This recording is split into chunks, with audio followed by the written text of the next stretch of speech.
Hi, this is Robin, and today in this video I'm going to be talking about removing distractions in Photoshop. This video will become part of the compositing and finishing series that I'm going to have posted on my YouTube channel, so you can look for it there if you are interested in this topic. So when I'm making images and taking images, my goal is to try to direct my viewers' attention to the main elements I want them to pay attention to in an image. And I think about that when I'm composing an image and shooting out in the field or wherever it is I'm shooting, taking the pictures.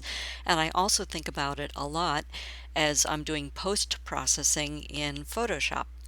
So if there are little or big distractions in a photo, I get concerned that the viewer's eyes could get caught up on those distractions and not spend time looking at the main point or the main objects that I want them to look at or spend time studying in my image. So I tap into a variety of tools in Photoshop to get rid of, remove, or basically cover over, is the way Photoshop works, the distractions so that the stars of my image get their needed attention. In this video today, I'm going to focus on 3 different methods that can be used to remove distractions in your photos. The first and simplest and easiest to work with, and excellent for small distractions, is the spot healing brush, and that's located over here on the toolbar. It's this little icon that looks like a bandage symbol. And as I said, that's really great for anything that's small. I use that kind of as my first go-to thing and just get rid of all the little stuff before I start working on the bigger, more complex distractions that I might want to deal with. And what the spot healing brush does is it auto samples an area around the distraction that you want to get rid of. In a small way, and I'll show you how that works. So that's a great starting point, is the spot healing brush for removing distractions. A little bit more complex tool that's available in Photoshop is the Content Aware Patch Tool. Most often it's just referred to as the Patch Tool, and it too is located in the toolbar. I use it a lot, so I have customized my toolbar so that it's right here on the toolbar. It's this little jaggedy patch looking symbol. If you don't see that symbol on your toolbar, right click on this little flyout under your spot healing brush, and it will probably be embedded in with some other tools under the spot healing brush, and then you can use it from there. Or if you do find you're using a lot, you might want to customize your toolbar like I have. So that's the second approach that I'm going to talk about in the demo today. And what you do with the patch tool is essentially just what it sounds like. You pick an area of your image that you, or select, I guess is a good term to use because that's the Photoshop term. You select an area of your image that you don't like the look of, or that's a distraction, and then you pull content from another area of the image to patch over, to cover that bad area of your image. So essentially you're finding better content elsewhere in your image to cover over a bad area of your image and a distraction in your image. And the final tool I like to use a lot is the Content Aware Fill tool, or it's, I guess, more of a method or an approach feature than a tool, but it's located in the Edit menu, which is up here on the upper left. If you click on that to expand your Edit menu, Content Aware Fill is right here. So we're going to use that in demos too, so you can see how that works. But I find it's really terrific for filling larger objects or things that get a little bit more complex to fill in. And it too looks at the surroundings to the object you want to get rid of, and then uses that to match that content and fill that area with whatever is in the surroundings that you designate. Now, another tool I like to use for removing distractions in more of a retouching kind of way, like painting over things, is the brush tool. But I'm going to cover that in a future video because there can be more complexity than to some of these tools right here with regard to, after you've used it, what you might have to do as a follow-on to bring back texture and things of that nature. So we're not going to cover the brush tool, and I personally am not a big fan of using the clone tool. So some people are. So I'm just focusing on the tools that I find I really like to work with, and that's these three here. The final thing before I move on to the demos that I wanted to mention is it's perfectly fine to mix and match all of these tools when you're doing your post-processing and trying to get rid of distractions. You don't have to feel like, oh, well, in this image, I'm picking this tool or I'm picking this tool. You can switch back and forth between any of them. So if one of them doesn't pick everything up, maybe another one will be great for cleanup. So just don't make yourself feel constrained that you can only work with one at a time. So let's move on to looking at how the spot healing brush works with this image here. And before I work on anything, I always like to duplicate the image. And in this case, I'm also going to work on an empty layer. So I'm going to hit the add layer and have my empty layer. So I'm working above the image. As I said, the spot healing brush tool is right here. That looks like a bandage. So I'm going to left click on that to activate it. And for each of these tools in the toolbar, Adobe has a number of different options of ways you can set it up to use it. And so I just want to quickly review the way I have my spot healing brush set up, and you can decide if you want to do the same thing. Now, first of all, I make sure the mode is on normal. As far as the type of spot healing I want to do, I keep it set to content aware fill for the most part. Because I do want it to look and see what's surrounding what I'm filling and use that to clean up the distracting area. Because I'm working on an empty layer with no content in it, you want to be sure, if you're doing the same thing, to hit sample and click on sample all layers so that Photoshop knows to look down to the layers with the content in them to make the corrections. Okay, so as I said, the spot healing brush is good for smaller fixes, things like sensor dust, phone lines, some random acne or breakouts on a person's face, blemishes of some type. If it's somebody like a teenager with a really bad case of acne, don't use this because it won't help you. You'll make a mess of the skin and you won't be able to recover it. But if there's just random little breakouts and things that you need to touch up, then the spot healing brush is really good for that kind of stuff, those simple fixes. And as you can see in this example here, I do have some sensor dust right here, right in the center. So every picture of mine that I took that day probably is going to have a lovely spot right there in the picture. So to use the spot healing brush, what we want to do is make the brush a little bit larger than the area that we're trying to correct. And tell you what, let me turn off this highlight for a moment so that you can see what the brush is doing. So my brush is that black circle here, that's the brush, and the sensor dust is this light gray here that's in the picture. So you can see I've made the brush just a little bit bigger than the spot that I want to get rid of, so that Photoshop has some area to use as a margin to do sampling and to say, okay, this is what we want this area to now look like, is what the surroundings look like. I'm going to just quickly left click and release. And there we go, no more sensor dust. So let me click on that so you can see it's still there, and that's what I mean by saying it's not entirely removing it or taking it away, but it is hiding it, which is good enough for me with distraction. So I'm going to type in here and say that what we did with that layer is sensor dust, remove sensor dust. Okay.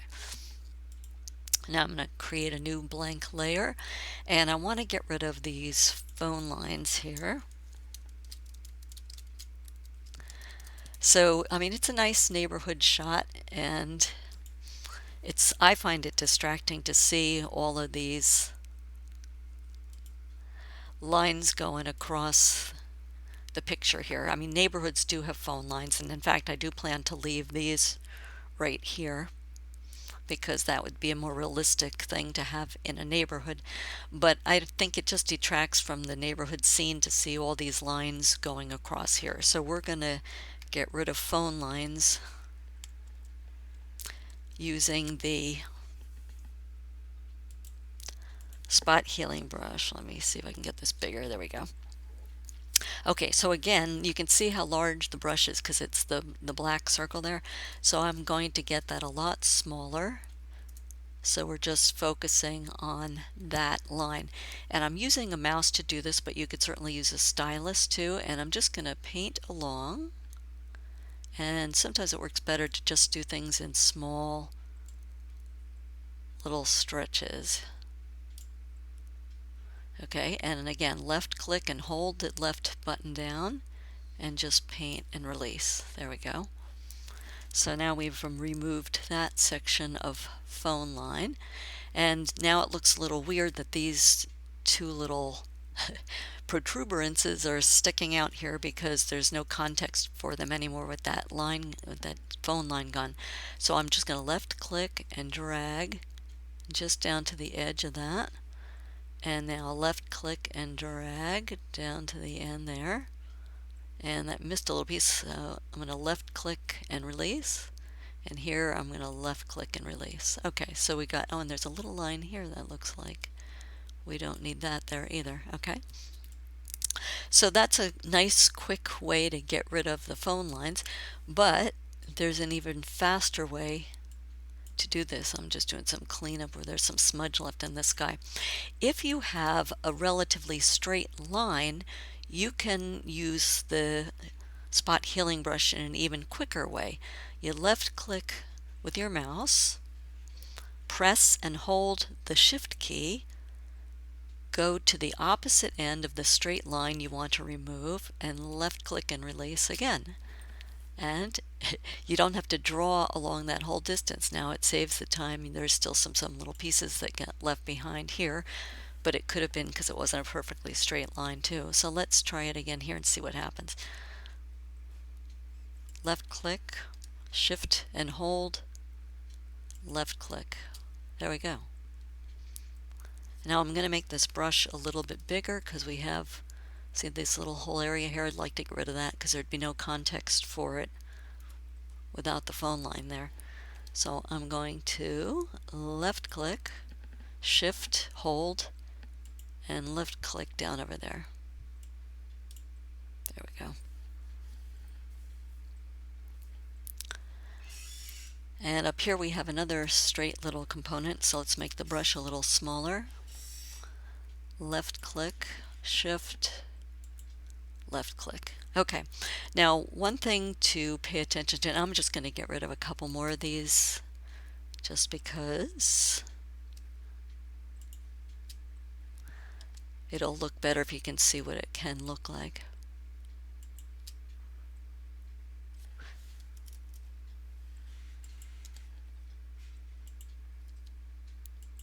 And I'm just using that method of left click, shift, and left click again at the opposite end of the straight line. Okay. Now, one thing to keep in mind when you're doing this kind of work in post-processing and removing things is to pay attention to the details, and that's why I've zoomed in more to the different details here, because you have to pay attention to the fact that there are still phone lines going across your tree, and you wouldn't want to leave those if it was your own image and you want to be sure to clean up all the details. I'm not going to clean up all of this, but I would just wanted to show you to pay attention. So again, we're going to make our brush size smaller. And because this is inside texture, so these leaves, we don't want to just drag like we did across the phone lines because it could smear and blur this. So we're just going to do quick clicks of the left mouse button and release. So click, release, click, release, click, release, click, release, click, click, click, click. They're all individual clicks to get rid of those lines across the tree there where there's texture. And same thing here. The other thing is if you do plan to draw versus individual clicks, be sure if you're working on an area with texture that you go in the direction of what it is you're working with. So if there's a texture like this that's going in this direction, then draw in that direction. If you go across it, it's going to end up being a smeary mess. So anyway, I'm not going to get rid of all of these that are still here. The point is just to show you that you can both draw with a line as well as do individual clicks. that you can draw the line freehand, or that if there's a straight line, you can click your left mouse button, release it, press your shift key, hold the shift key, go to the opposite end of the straight line, and click and release with your mouse button. And here I'm just going to get rid of these as some distractions. I'm just left clicking and dragging, left clicking and dragging and releasing. Now, alright, so that was the sensor dust and the phone lines. Now let's see if there's other miscellaneous distractions that we want to get rid of in this image. As I said, you don't want somebody's eye getting caught up on things that are going to detract from the overall appearance of your scene. So my eye keeps going to this red back here because it's so noticeable, and I think if we get rid of that, that's not going to detract in any way from this image and might help to get rid of that distraction. So I'm making my spot healing brush a little bit bigger than that red. I'm going to single left click and fill that in so that someone's eyes won't go directly to that. Same thing over here. I see this white, and I don't think it's anything that's adding to the image. Same with that white. And it's something that could catch somebody's attention. Same thing with this little piece here. It may be a drain pipe. I don't think it's going to detract from the image to take it away. I know these are flowers, but I think we'll leave the flowers there. We don't need those other two that make somebody wonder what is that over there. This red here too is, I think, just going to be a distraction. If there's garbage in the street, here these leaves at the end of the driveway don't really look particularly tidy or neat. I'm just left clicking along and trying to get rid of them. Okay, and then here's another situation. So here's something white here, and it's what? A straight line. So I'm going to click at the top of this. In fact, I'm going to go a little higher. Left click, shift key, hold and depress, go down there.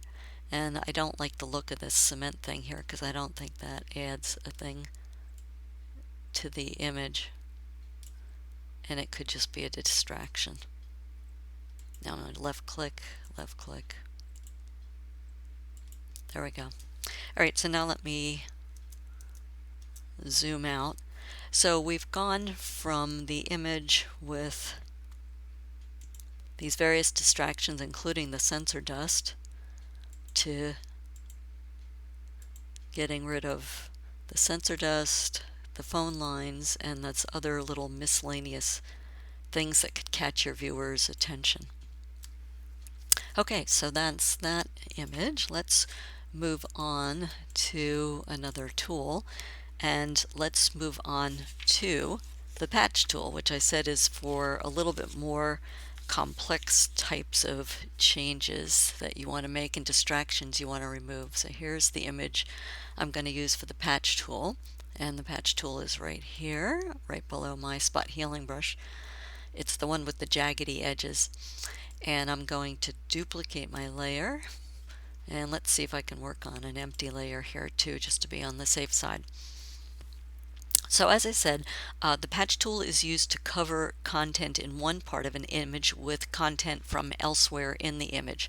So when we look at this image of mine here that was taken in a botanical garden, to me I find it a distraction to have, I mean it's very nice when you're there to have these little signs that tell you what the flowers or the different plants are, but I think in a picture it doesn't really add anything to it.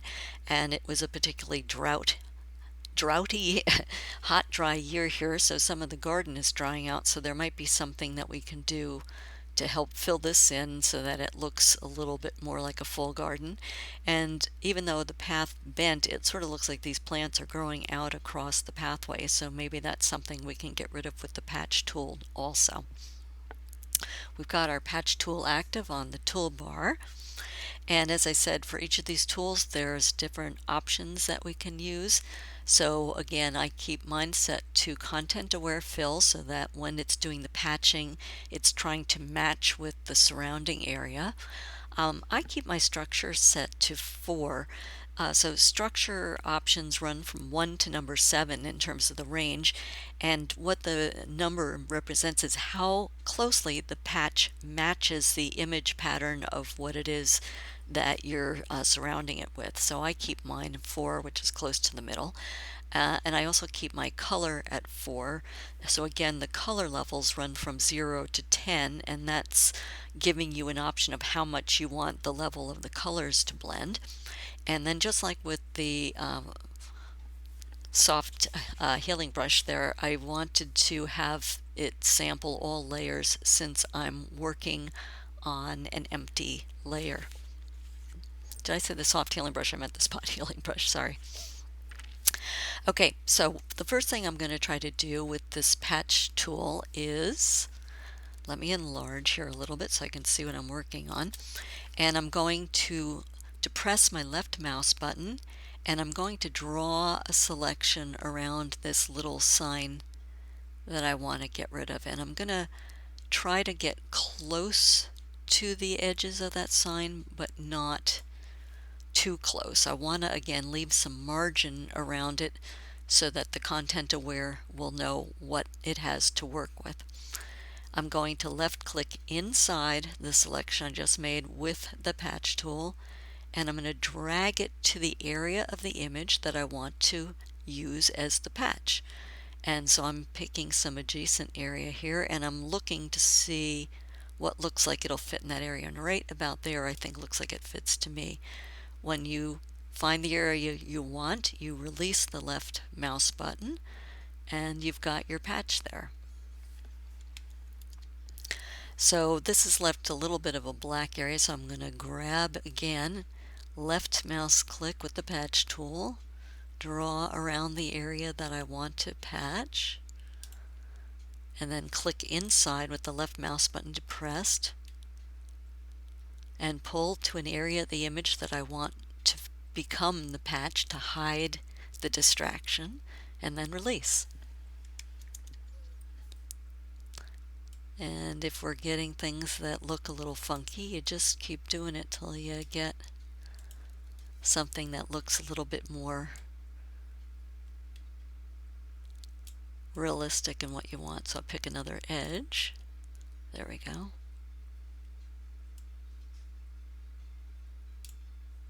Okay. So that's that area. Then down here I mentioned we have these plants down in the lower area of the path that looks sort of distracting. So I'm going to left click, draw a closed selection. So you have to be sure it closes and that you get the marching ants. Then I'm going to left click inside that selection and drag it up to a textured area and release, and I've got my patch. So now that's patched with the patch tool. Okay, now they've got this whole big green area, this whole big dirt area here that looks a little distracting to me. So let's see how much we can do with this tool and if we can fill in some of this. So I'm going to grab a little at a time. Don't try to do too much in one shot. You'll just get a big blurry mess. Try to grab some of these flowers to see if we can look like the garden was sprawling a little bit more. There we go. That's not so bad. All right, down in here, I'm going to grab some of this area and see if we can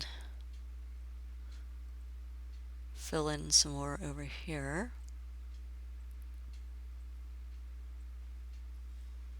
And I'm just dragging from inside the selection over another part of the image till I find an area that I like the look of, and then I'm releasing.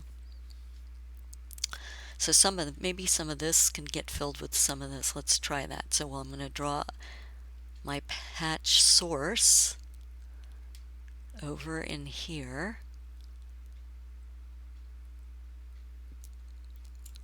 And then I'm going to come over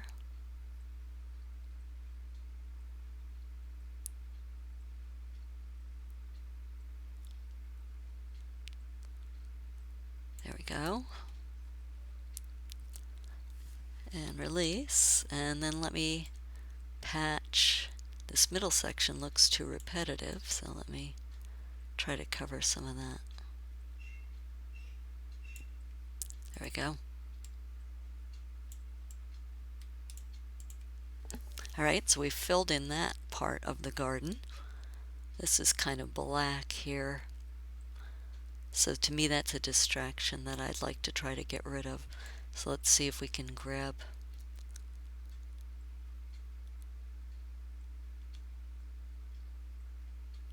some of that to go in there. Okay. And then maybe there is some of this here, but let's see if we can, this area here, maybe make the patch, left click inside,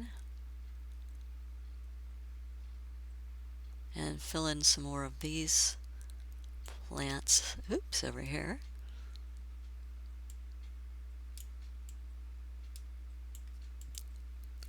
There we go. And I don't know, let's see, should I live dangerously and see if we can fill in this section in here? It's always going to be like one bridge too far or something. Let's see if we can get this to fill in here too. There we go. And release.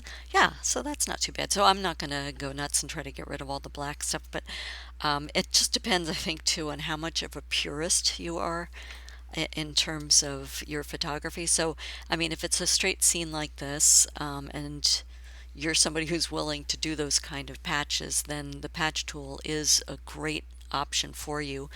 Things like this get to be really excellent when you're making composites, because of course then you are putting a bunch of and creating something often out of nothing. So to have these kinds of tools to be able to do patching and blending of images that came from completely different places gets to be a really handy kind of thing to do. So now if we look at kind of the before and after, there's before with the plants here, the big dirt hole here, and the little signage there.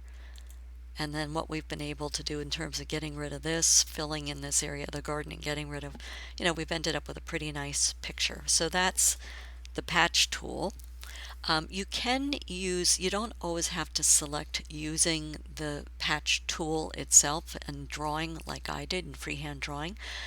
If you want, you can use some of the selection tools, and then once you've made your selection using the selection tools, then just click back on the patch tool to go and grab your patch from another part of the image. Okay, and the final way of removing distractions that I was going to demonstrate in this video was the content aware fill. And that's one that I use a lot. Let's see, I think I have another image if I can grab it from here. Here we go. And before I do anything, I always like to duplicate my layer. Okay, and so in this image, we have a nice scenic kind of a landscape shot. We've got leading lines with the shadows facing into this scene, and leading lines from this side with the foliage from this tree pointing into the scene. But to me, it becomes a big distraction to have these kind of dead-looking yellowy leaves over here. I mean, instead of looking over here where I want my viewer to look, I keep finding myself drawn to looking back over here, which is not a great thing. So I use the content aware fill tool to fill in selected areas of the image with content from the immediate surroundings and possibly other parts of the image, but unlike the patch tool, I'm not going to go grab something from someplace else. Typically I'm looking for content that is adjacent to the thing that I want to hide or cover when I'm using a content aware tool, a content aware fill tool.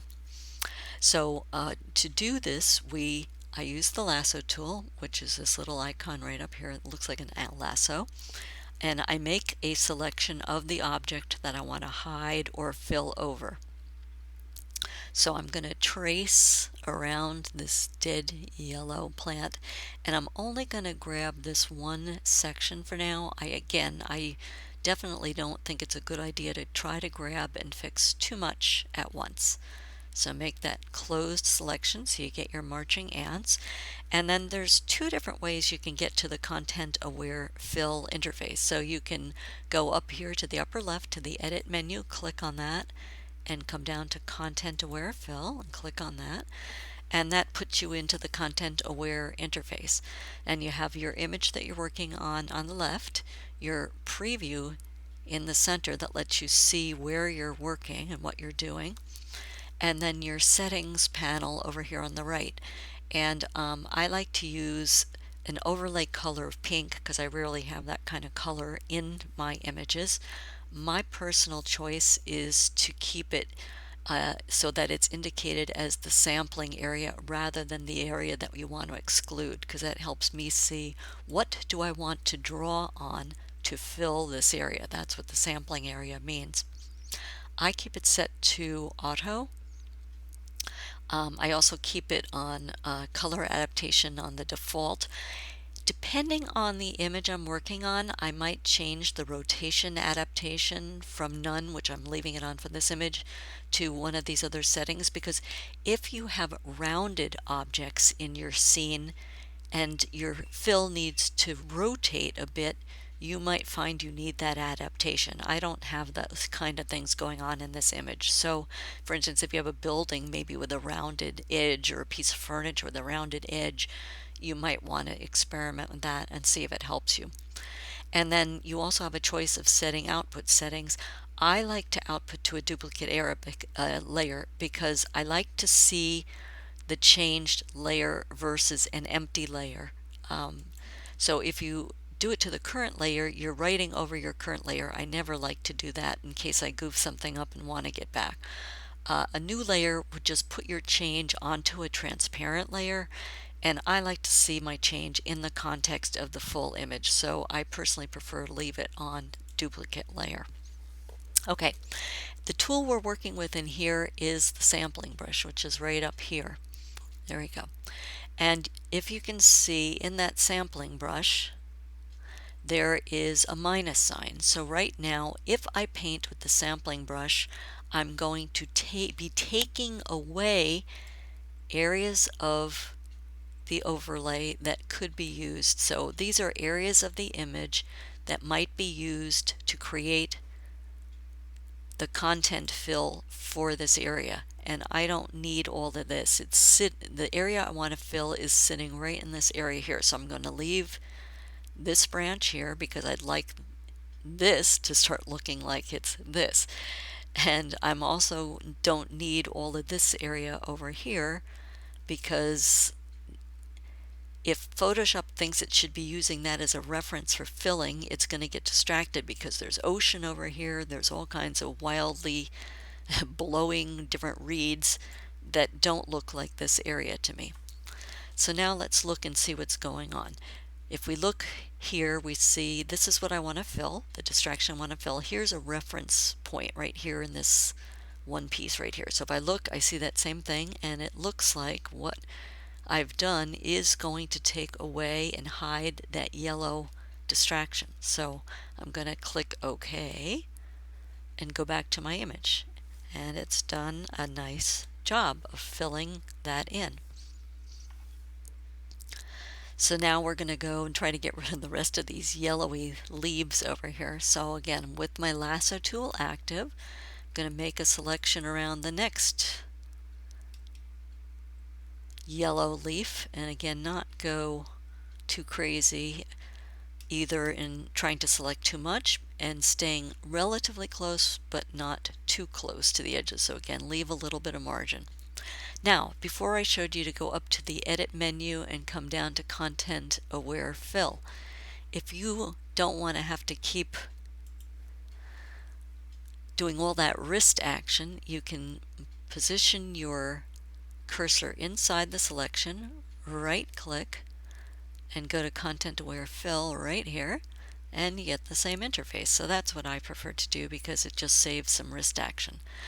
So now again, we've got my sampling area in pink. We don't need all this excess area to use to tell Photoshop what to fill in this area with. So I'm going to remove some of the excess. We don't need white foam.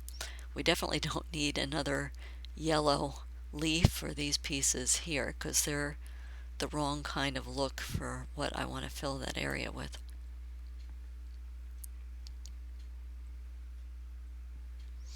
And I'll get rid of this because we don't want that.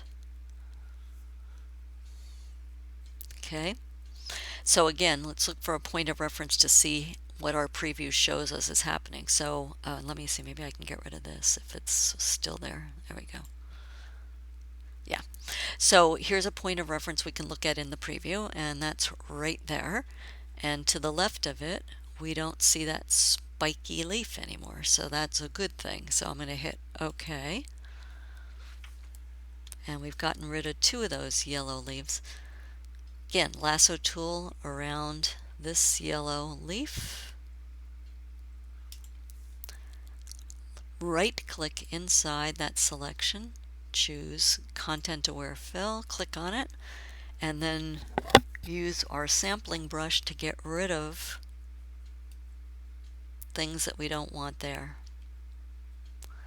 And I'm purposely overpainting now so I can show you that if you overpaint and you get rid of more than you want to get rid of, you can reverse it from the minus to the plus to add back some of the sampling area by clicking on your Alt. I'm on a PC, so I click Alt and there's my plus, and you hold it down to do that. I believe if you're on a Mac, you could hit Option and then paint back in some of the area that you want to use for reference. I want to take away some more of this. This area over here is not what I want. I don't want this. But I do want to add back some more of this and here. Okay. And so now let's look. Okay, so the point of reference is both this tall green stalk and then this yellowy stalk. And if you look in between, we no longer have that yellow piece there, so that's good. So we'll click and we've content aware filled that distraction away. And I'm just going to quickly do the same thing here on these other pieces. So same procedure. Gonna grab that, right click, content aware fill. Get rid of some of this so that it just stays focused and only uses areas I want it to use for reference. There we go. Okay. And now going back to what I said before, if we just do this for a minute here, we can use other tools. So if we want to use the spot healing brush, again, we can left click on that and just quickly draw a little line through there. Make this a little bit bigger to quickly get rid of some of those pieces. These are tiny, so I'd do the same thing. It's just like getting rid of the phone lines. See? Just paint. There we go. And same thing if you want to use the patch tool. If this texture doesn't look right relative, you can grab that and just grab some other texture over here and refill it. But we definitely, when we're doing patching, don't want to end up with something that looks like the same patches over and over again. So if you get too much of the same looking stuff, try to fill it with other things that look like they're different. Okay, so let me come back to my lasso tool again for content. And you know, I'm actually finding, because the bright light is hitting this, so I'm finding this a distraction too, even though it's not green and not yellow like that other section. So I'm going to make the lasso loop around that. Close the selection so you get the marching ants. Come to content aware fill. And I'm going to get rid of, with my sampling brush, areas that have nothing to do with that area because I think they just get distracting. Well, you don't want to replicate too much of the same stuff. Okay, that's filled that, so I'll click on OK. All right, so we're making some progress. Again, something like this probably would be just as easy to get rid of with the spot healing brush. And make that a little bit bigger and brush over that. It's not critical, but you can just see how you can get rid of things that might. These are flowers, but they're white and right in the foreground, so why don't we get rid of the light stuff. And then over on this side of the image, again, these are leading lines down to the water, so I don't want anybody's eyes getting caught up on this little white spot. So I'm going to put this on spot healing brush, single left click, and get rid of that. Let me make this a little smaller. And so now, using primarily the content aware fill, but also the patch tool and the spot healing brush, we've been able to get rid of these distractions that hopefully draw a viewer's eye more into the content of the image and the important things in the image. There is a method that if you're in the content aware fill, you can keep working there by using the apply feature. So let me just quickly go back inside there to show you, just so you see what it is. But I prefer to do individual selections just so that I don't get caught up and do too much at once. So content aware fill. And so for instance, if you wanted to do this and then maybe get rid of something here, you could work with this, hit apply, then make another selection with the lasso tool inside of content aware fill, and then hit apply again or OK. But I just prefer to work with the images, each distraction individually, and then I can keep track of them as layers. And if I want to go back and get rid of a layer, it's just easier for me to know what it is I'm doing. Because normally when I'm working for myself too, I tend to like to label my layers so that I know what's on each layer. And if you do that apply, and you do have it set to duplicate layer, you still will get all these duplicated layers, but then you can't label it either. So that's my demo for this particular video. And as I said, we've covered the spot healing brush tool from the toolbar. We've covered content aware patch tool, or just the patch tool from the toolbar, as well as content aware fill from the edit menu. So hope there's something in here that you can use to help remove distractions in your photos, and just try practicing on your images, and maybe just try learning one tool at a time if it's too much to do all of them at the same time. Thanks!